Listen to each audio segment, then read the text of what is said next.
Frank Vega is traveling by bus, and two punks get in. He starts remembering his teenage years, saying that they were the simplest and the happiest. He was the son of some small local farmers and had a beautiful girlfriend called Lindsay.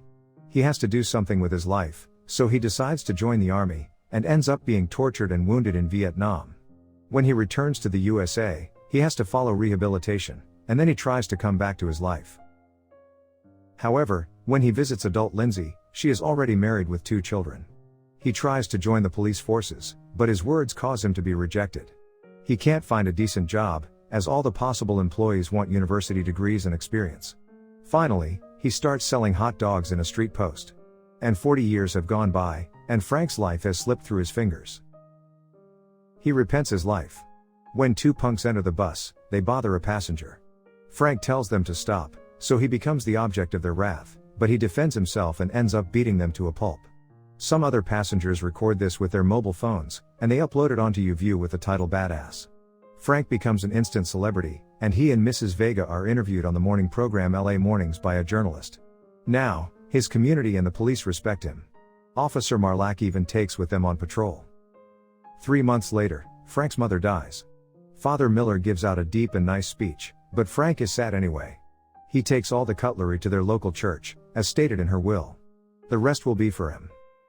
On TV, Mayor Williams wants to improve the safety of the Latin quarters. He is about to move in with his best friend in Mrs. Vega's home. During the move, they stop to drink Mrs. Vega's drinks and they reminisce about the old times in Nam, how Klondike, Washington saved Frank's life, and they talk about the best day of their lives, which is yet to come. Klondike also gives Frank a pen drive, saying that it's important for Frank to keep it in Mrs. Vega's old safe. Klondike mentions a plan to become rich. Klondike goes out to buy more liquor, and 2 punks threaten him. They are looking for something, which he says he doesn't have. It looks as though Klondike has won the fight. However, the guy called Sebastian shoots Klondike and kills him. He and the other run away. Frank beats the crap of 3 punks at a liquor shop so that the clerk gives him the things he didn't have money to pay for. Frank decides not to go out with his cop friend and thinks that Detective Shaw is not doing anything to investigate Klondike's death because he was black. He watches TV, and a news anchor says that 20 detectives were implied in the investigation of a person's runover. Frank feels frustrated when he sees some detectives playing games instead of working, so he decides to take things into his own hands. In fact, he goes to the place of the fight and finds one strange cartridge and a necklace with a photograph inside. He has a conversation with a boy, but his father tells the boy not to talk with unknown people and neighbors. It is a hunter weapon, a Beretta, something designed for the government and its army. The gun shop says that the girl in the photo looks like a girl who usually attends his church. He visits that lady, who is fed up with the man who supposedly lost her necklace at Frank's, called Terrence. She tells him that he's been away for a week, probably playing ball with his friends. At 22nd Street Park, Terrence's friends are beaten until they tell Frank to look for Ronaldo. He visits Ronaldo's apartment, and a man dressed as a Catholic priest thinks that he was going to rob them, so he attacks them. Williams talks to Panther, the former's contact on the streets. Williams is facing re-election in 90 days, and it all depends on finding that pen drive. Williams is afraid of Frank. Panther says that the streets are his and that he'll take care of Badass because his brothers died with Klondike in the wrong way. Frank helps an elderly lady with her bags, and somebody shoots him. Frank still talks to Martin, the cutely savvy son of his neighbor, who has put violent Terrence out after he hit her. Frank questions Ronaldo in a bar, starting a bar brawl, and who he wins. The bartender tells him that Ronaldo is upstairs. A pimp tells that Ronaldo is with Tatiana. At Mrs. Vega's, a thug asks Frank about a pen drive. Frank tells Martin to use it, and that's how they see all the plans for the regentrification of the whole neighborhood. Frank goes to Tatiana's massage parlor. Tatiana is a blonde masseuse who says she is split up with Ronaldo and left Frank. Looking for Ronaldo, a Badass fan neighbor tells him to burglar it in. In fact, he tells him that Tatiana always leaves her back door open. Tatiana and Ronaldo are at it. Frank takes Ronaldo's hand through the rubbish disposal system and cuts several fingers. He says that Sebastian killed Klondike and that Buster was the one who called the shots. On leaving, the kitchen stained with blood, Frank says that Ronaldo's wife sends a message, "Fuck you." Frank defends Martin's mother from Martin Sr., who's hitting her.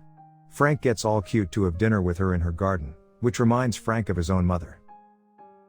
Frank gives his friend Officer Malark the pen, just in case something bad happens to him. Frank goes to confess because he's looking for revenge. Frank goes to Panther's garage directly.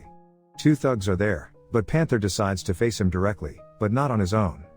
Panther tortures Frank with electricity, the same kind of torture that he had to face in Nam. Panther finds a photograph of Amber in Frank's wallet, so he threatens him with him going to attack her. As soon as Panther leaves, Frank releases himself with a lighter, in a cheese moment, in my opinion, and then there's this huge fight. Fire is everywhere, and then everything blows up. Panther runs away and takes a bus from a driver. When Frank tells a bus driver that he needs to steal his bus, the driver happens to be a fan of Frank's, so he will let him take his bus happily. Frank runs after the bus, creating havoc and chaos on their way until Frank bumps into a building. Panther decides to meet Frank face to face at the LA market premises. At the last second, Frank swerves, but Panther's bus is crashed by an oncoming train. Of course, this doesn't stop either of them. They both reach Amber's at the same time and they fistfight. Panther wonders how Frank Vega was able to find such a sexy lady. Amber takes Frank's side, obviously, but it's Frank Vega who gives Panther the final punches. Frank says that he never had a woman rescuing him. She is worried because Frank's got a black eye and is bleeding. She takes Frank inside to take care of him, while Panther is left on his own, thrown to the soil, with a bleeding face, in the outside garden yard. A journalist says that the audience may remember Frank Vega's badass, but that he uncovered a major political corruption case, which meant that the mayor's office was linked to a terrorizing street gang. The mayor is seen alleging that he's being attacked by special terrorist groups which are trying to destroy his political and economic agenda for the city. Frank is named an honorary police officer, and Malark gives him his badge. Frank goes speechless. Amber and her son dine together with Frank. Frank says that that was the best day of his life. The son tells him to trim that damn beard.